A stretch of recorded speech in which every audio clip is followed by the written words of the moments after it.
So on the website you will find the tutor's brief to the cyber crime exercises. Equally, the delegates pack is on there as well, but I'm trusting that you won't look at the answers for the remaining exercises. But on the tutor's brief there are some discussion points, not necessarily the answers, but for you to discuss with those that you are training in terms of critical points when they come back and present to the rest of the delegates the answer. So we know the situation. We know that an email had been received and then was asked to pay an administration fee, but never received the lottery winnings. So what steps do you as a prosecutor advise the police to take?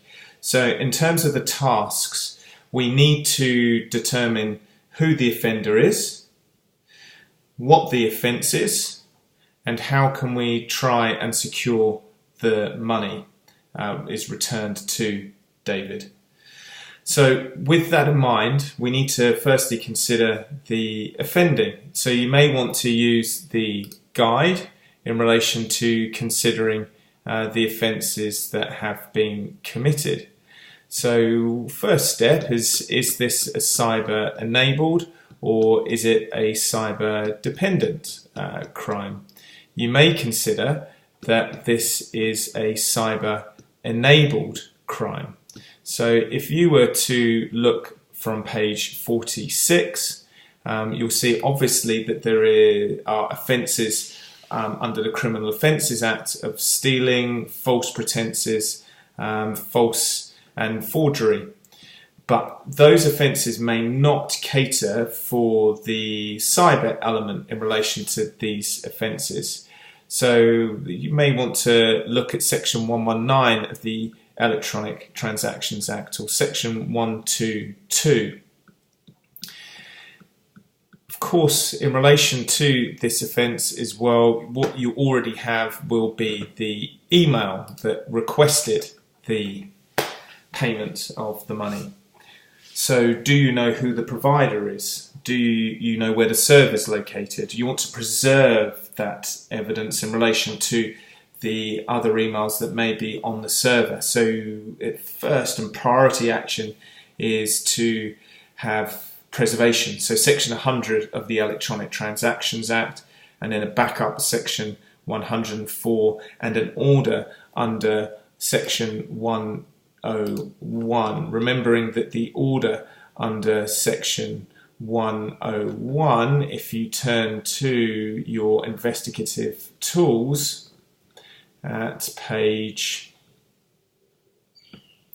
34, will be the contents of the electronic communication in electronic storage. It may well be that if you cannot satisfy the standards required in relation to section 101, i.e. it's relevant and necessary for the investigation, then you apply for section 102 order in relation to the traffic data.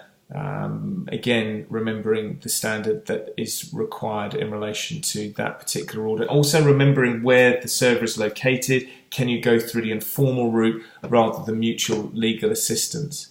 Again, very important in relation to the banking evidence. How are you going to secure that banking evidence? Is it located within Ghana?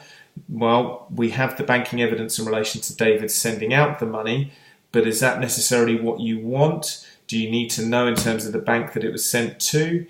You already have that information, should be able to obtain by consent in relation to David. But do you need to do something with the French in relation to their account? What action do you take there? Do you do that via spontaneous information through a bilateral treaty? Is there a bilateral treaty with France, or do you go via UNCAC or even UNTOC if the definition is satisfied in relation to transnational organised crime, and then provide the spontaneous information for the French to be able to seize the money, freeze the money in the account? Equally consider if there are any jurisdictional issues, less so here because David is in Ghana and therefore the criminality has taken place with him sending the money from Ghana to the French account. So there's a lot of information that needs to be considered at the outset in terms of the criminality, steps to take in terms of domestic investigation, and also in relation to France as well. Remembering that any contact you can make with France at an early stage, whether that be through Interpol or through the central authority, is of paramount importance, because the money may well be lost straight away, and equally may not be able to locate the offender, and therefore you're going to have to consider whether it is proportional to continue with any investigation. So therefore, do you stop at an early stage to prevent the further resources being implicated? But these are steps that the investigator and prosecutor can consider at a very early stage.